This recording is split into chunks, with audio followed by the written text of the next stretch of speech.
కార్మిక కర్షక ప్రజా వ్యతిరేక విధానాలు నశించాలి. నశించాలి. కేంద్ర ప్రభుత్వం కార్మిక కర్షక ప్రజా వ్యతిరేక విధానాలు నశించాలి. కోడ్లను రద్దు చేయాలి. రద్దు చేయాలి. కార్మిక వ్యతిరేక 4 లేబర్ కోడ్లను రద్దు చేయాలి. అమలు చేయాలి. మద్దతు ధరల చట్టాన్ని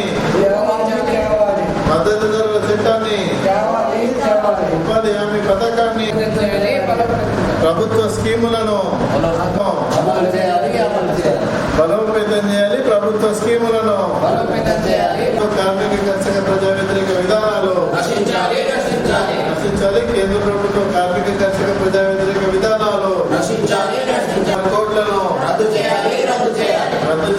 కార్మిక వ్యతిరేక 4 లేబర్ కోడ్లను రద్దు చేయాలి. అమలు చేయాలి.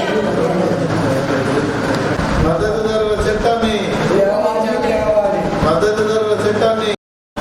కేంద్ర ప్రభుత్వం అవలంబిస్తున్న కార్మిక కర్షక ప్రజా వ్యతిరేక విధానాలను నిరసిస్తూ 4 కార్మిక వ్యతిరేక లేబర్ కోడ్లను రద్దు చేయాలని, రైతన్నలు పండించిన ప్రతి పంటకు మద్దతు ధరలను ఇస్తూ మద్దతు ధరల చట్టాన్ని పార్లమెంటులో రూపొందించి ఆమోదించాలని, జాతీయ గ్రామీణ ఉపాధి హామీ పథకాన్ని, ఐసిడిఎస్, మిడ్ డే మీల్ లాంటి ప్రభుత్వ స్కీములన్నింటినీ బలోపేతం చేయాలని, ప్రభుత్వ రంగ సంస్థల వాటాలను ఏదైతే కేంద్ర ప్రభుత్వం ప్రతి సంవత్సరం అమ్ముతున్నదో వాటిని అరికట్టి ఆ ప్రభుత్వ రంగ సంస్థలను బలోపేతం చేయాలని, ఈ తదితర డిమాండ్లతో కేంద్ర కార్మిక సంఘాలు సంయుక్త కిసాన్ మోర్చా ఏదైతే మే 20న దేశవ్యాప్త సార్వత్రిక సమ్మెకు అదేవిధంగా గ్రామీణ బంధుకు పిలుపునిచ్చిందో ఆ పిలుపును ఏదైతే భారతదేశంలో నెలకొని ఉన్న ఈ అత్యవసర పరిస్థితులు, యుద్ధ వాతావరణాన్ని దృష్టిలో ఉంచుకొని నిన్న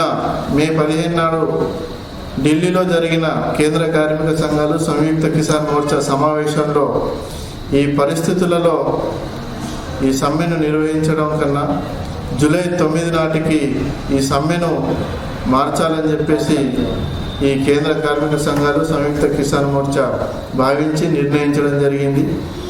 ఈ జూలై 9న ఈ సమ్మెను నిర్వహిస్తున్నట్టు ఈ కార్మిక వర్గం అదేవిధంగా ప్రజానీకం రైతాంగం గుర్తించాలని చెప్పేసి మేము కోరుతా ఉన్నాం.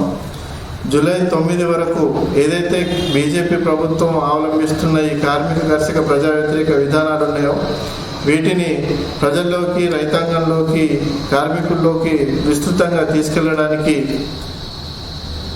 ఈ సంఘాల నాయకత్వం కృషి చేస్తుందని ఈ సందర్భంగా తెలియజేస్తూ మే 20న ఎక్కడికక్కడ ఏ మండలాలలో, పని ప్రాంతాలలో నిరసనలు తెలపాలని చెప్పేసి కార్మిక వర్గానికి, రైతాంగానికి, ప్రజానికానికి ప్రజా సంఘాల ఐక్య వేదిక తరఫున పిలుపునిస్తాం.